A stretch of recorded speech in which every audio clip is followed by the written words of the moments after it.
रमुकार चलो अभिनव तीरथ रमुकार चलो अभिनव तीरथ रमुकार चलो। आज मैं श्रोताओं के लिए पुनः ये कहूँगा कि अष्टप्रातिहार्य के संदर्भ में अभी तक आप सिर्फ किताबों में शास्त्रों में पढ़ते ही थे। ये अष्टप्रातिहार्य जहाँ एक और जिनेंद्र भगवान अरिहंत देव की शोभा को बढ़ाते हैं, वहीं दूसरी ओर ये अष्टप्रातिहार्य आपके जीवन के लिए भी अत्यंत मंगलकारी हैं। आप अपने जीवन में अनेक प्रकार की शोकेस में वस्तुएं सजाते हैं, आप अच्छे से अच्छा फर्नीचर बनाते हैं, अच्छे अच्छे आइटम एंटी पीस आप अपने घर में रखते हैं।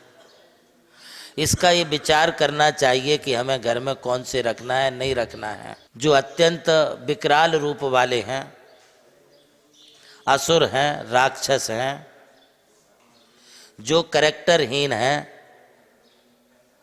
जिनकी चाल चलन अच्छी नहीं है, जो विरूप हैं, देखने में अच्छे नहीं लगते हैं, ऐसे चित्र और ऐसे कोई स्टेचू या ऐसे कोई अपने लिए आइटम अपने घर पर नहीं रखना चाहिए, अन्यथा घर में निरंतर नेगेटिविटी आती रहती है। स्त्री और पुरुषों के नग्न चित्र भी आप अपने घर में ना रखें। दिगंबर जैन मुनियों की फोटो लगाने के लिए मना नहीं कर रहा हूँ। जिनेंद्र भगवान और दिगंबर जैन मुनि ये निर्ग्रंथी होते हैं। ये हमारे पंच परमिष्टियों में से एक परमिष्टि भी होते हैं, चार मंगलों में से, उत्तमों में से, शरणम में से एक मंगल भी होते हैं, उत्तम भी होते हैं। इसलिए इनको आप लगाएं, करें।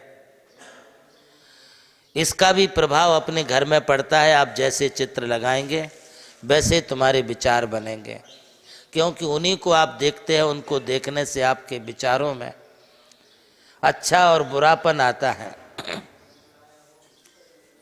वे चित्र लगाएं जो शांत हों, सौम्य मुद्रा से युक्त हों।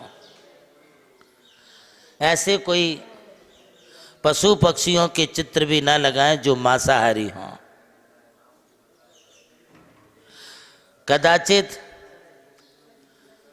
जैन धर्म के अनुसार माता के 16 स्वप्न वाले कोई चित्र आप अपने यहाँ पर लगा सकते हैं। वे शुभ फलदायी होते हैं। लक्ष्मी सरस्वती को भी लगाइए। आपको हाथी, बैल, घोड़ा ये शुभ संकेत माने हैं। हिरण को भी अच्छा माना है।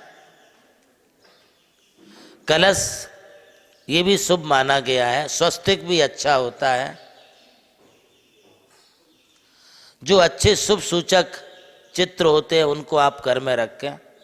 ये प्रातिहारी नहीं है किंतु शुभ के प्रतीक हैं। घर में एक पॉजिटिव एनर्जी पैदा करते हैं।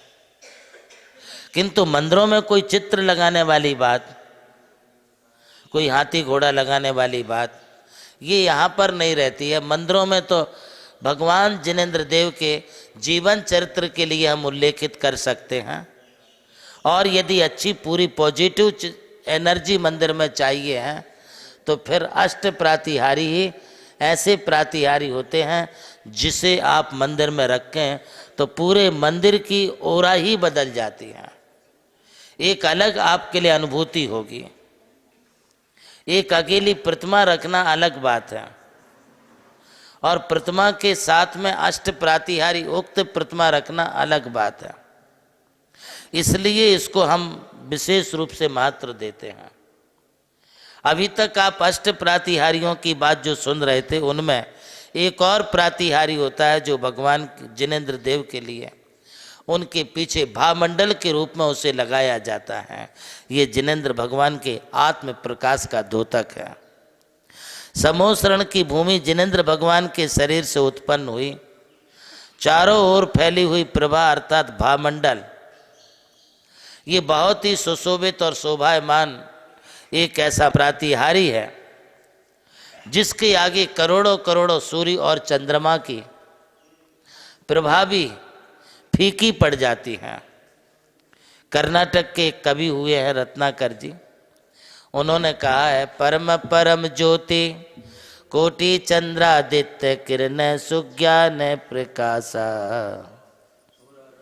सुरर मुकुट मणि रंजित चरणाब्ज शरणागु प्रथम जिनेशा।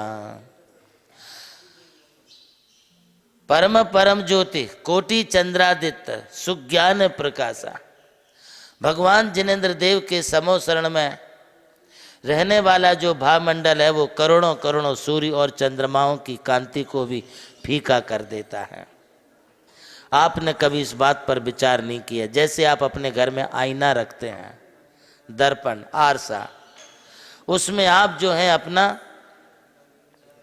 चेहरा देखते हैं, भीतर का कुछ भी आपके लिए नहीं दिखता है कि मैं भीतर से कैसा हूँ। यदि आप किसी अस्पताल में जाते हैं तो वहाँ पर एक्सरे मशीन होती है, उससे आपके भीतर की भी कोई हड्डी वगैरह का यदि और भी कुछ चीज़ देखनी है तो दिख जाएगी, और कुछ बारीकी से देखना है तो सीटी स्कैन करते हैं, एमआरआई कराते हैं। इससे भी ज़्यादा महत्वपूर्ण यदि कोई है, आजकल आज तक ऐसी कोई फोटोग्राफी नहीं हुई है जिससे तुम्हारे भीतर के विचारों को भी और विचारों के साथ भावों को भी और भावों के साथ भवों को भी बता सके। किंतु ऐसी टेक्नोलॉजी यदि कहीं पर है तो वो हमारे जैन धर्म में है और उसका नाम है भावमंडल।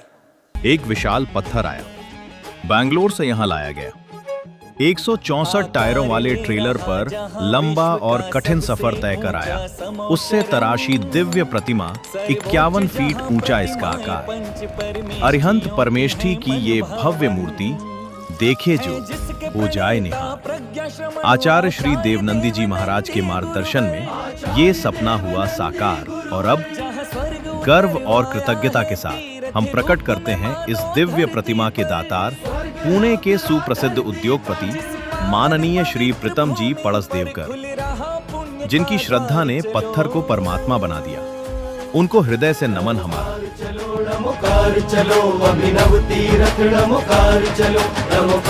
पंच कल्याणक का आया पर्व, मंगल मंगल छाया है।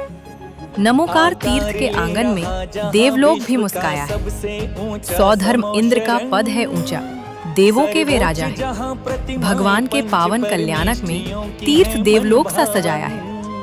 सौधर्म इंद्र का महान पद नीलम जी अजमेरा ने पाया है। उनके हाथों होगा अभिषेक, देवों का यशगान आया है।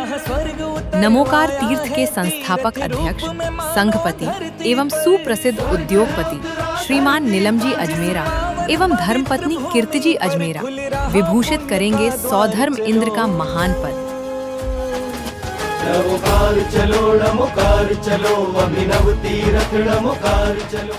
पंच कल्याणक का पावन पर्व हर मन में आनंद जगाए, भगवान के जननी जनक आज सौभाग्य के गीत सुनाए। श्री संतोष जी पेंढारी बने भगवान के पिता, जिनसे मिला संस्कार।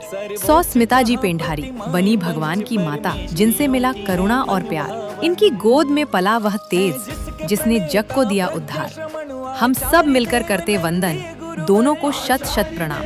पंच कल्याणक महोत्सव समिति के अध्यक्ष व सुप्रसिद्ध उद्योगपति श्रीमान संतोष जी एवं धर्मपत्नी स्मिता जी पेंढारी नागपुर बनेगे वीर प्रभु के माता पिता। पर खुल रहा पुण्य का द्वार, चलो